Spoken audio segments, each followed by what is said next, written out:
One of the most exciting things about basketball is that nothing is a given. Throughout a season, lesser teams will defeat more talented rosters a few times. Super talented squads may fall apart when it matters the most, and overlooked teams might be able to enjoy deep playoff runs. That sense of unpredictability keeps the NBA exciting year after year, even when most things are expected to work in a certain way. However, while some organizations can benefit from that, others can suddenly find themselves facing a lot of pressure when things don't go as expected, and that is especially true when young players are involved. So, despite having mostly successful starts to their careers, players like Ben Simmons will often receive more critics than cheers if they fail to help produce winning basketball during the playoffs. Still, even while not all of the criticism might be fair, at some point, it's necessary to look at what's the exact problem with a player like Simmons. Welcome to Courtside. Today we're talking about the real reasons why Simmons is often subject to critics and how that had affected his team.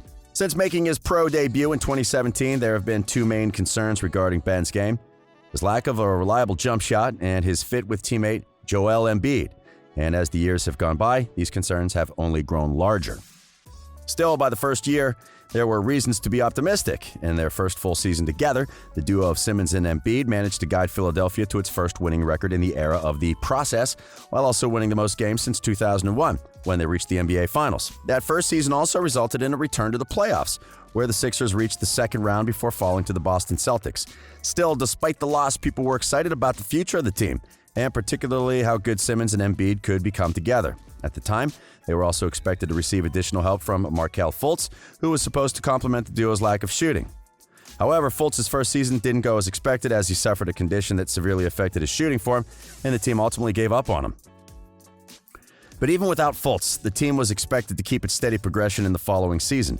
However, after having a slow start when compared to the way they finished the previous season, the team suddenly decided to speed things up.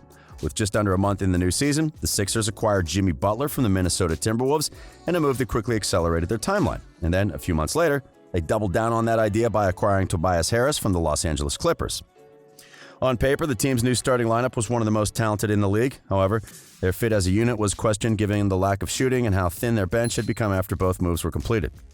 Still, they were able to make things work and came just a few shots away from making their first conference finals appearance since 2001, while also being the only team capable of pushing Toronto to a Game 7 during their championship run. But, sadly, things got worse for the team. Most of the attention went from Butler to Simmons in the following season. Despite the departures of Butler and Redick, the acquisitions of Al Horford and Josh Richardson gave the Sixers another starting lineup that looked like one of the best in the league on paper.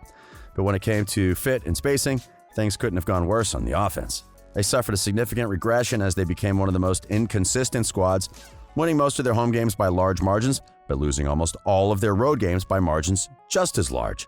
The addition of Horford and the lack of a great shooter like Redick or a creator like Butler made things difficult for the team when it came to executing their offense. However, most eyes were on the duo of Simmons and Embiid. As their team suddenly became worse than what it was just a couple of seasons ago, questions regarding the fit of the star duo started to surface once again, and people started criticizing the productivity of both players. While Embiid was accused of not taking care of his body and not playing hard enough, Simmons' inability to shoot the ball became one of the major reasons for concern regarding the team. As the season progressed, his teammates and coaches urged the Australian to shoot the ball from the three-point range more often so the court could open up for them. However, while Simmons had posted multiple videos of himself making three-pointers while on practice, he only attempted 7 shots from long range during the season, taking his career total to 24 and making 2 of them. The lack of spacing affected the game of both players as well as that of the whole team negatively.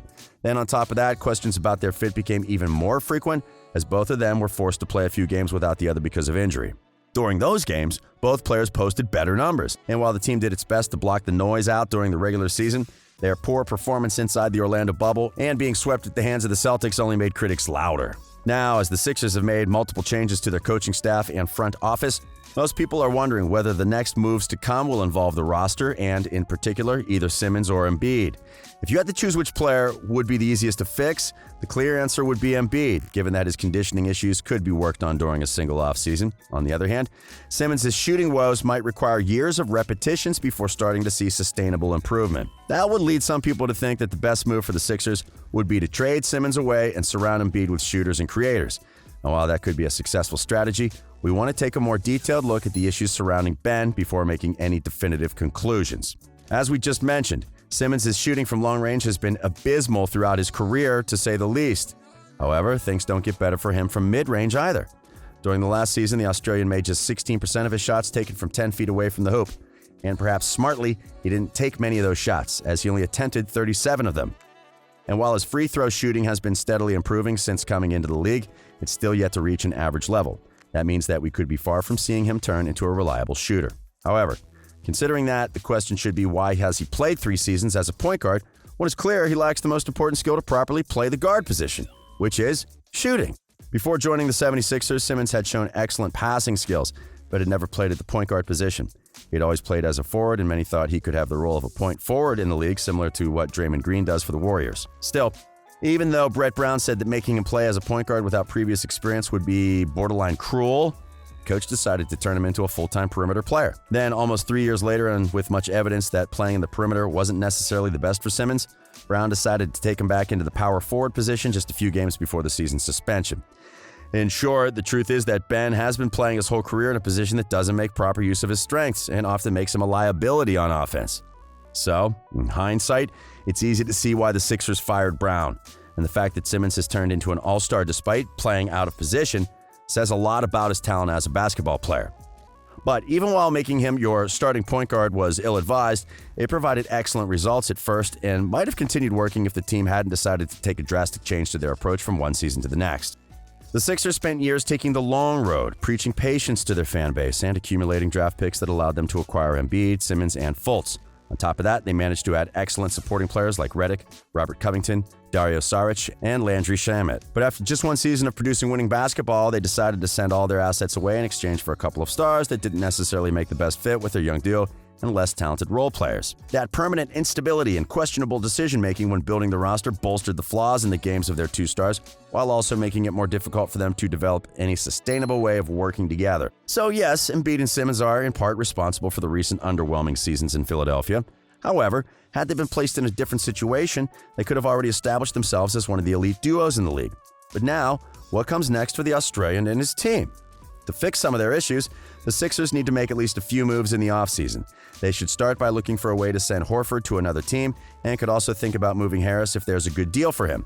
But when it comes to breaking up the duo of Simmons and Embiid, things may not be that simple.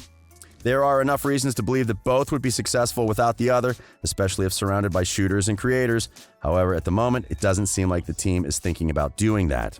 Both general manager Elton Brand and new head coach Doc Rivers have talked about how they believe the young duo is one that could keep on winning if surrounded with the right pieces and supported by the right strategy.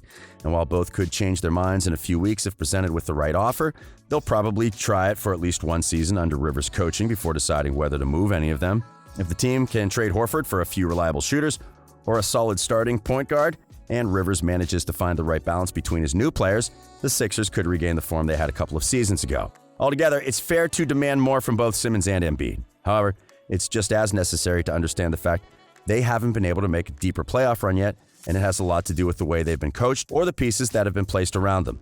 Also, we must remember that, despite their immense talent, they've played in the league for just 3 and 4 seasons, respectively. And while it remains to be seen whether their pairing will result in a championship run in the future, they should probably have at least 1 or 2 more seasons together before the Sixers decide to break them up. But now, what are your expectations for the team during the offseason? Would Philadelphia be better by breaking their star duo? Let us know in the comments. We hope you've enjoyed today's video. If you did, remember to like it and subscribe to our channel for more NBA content. We are Courtside.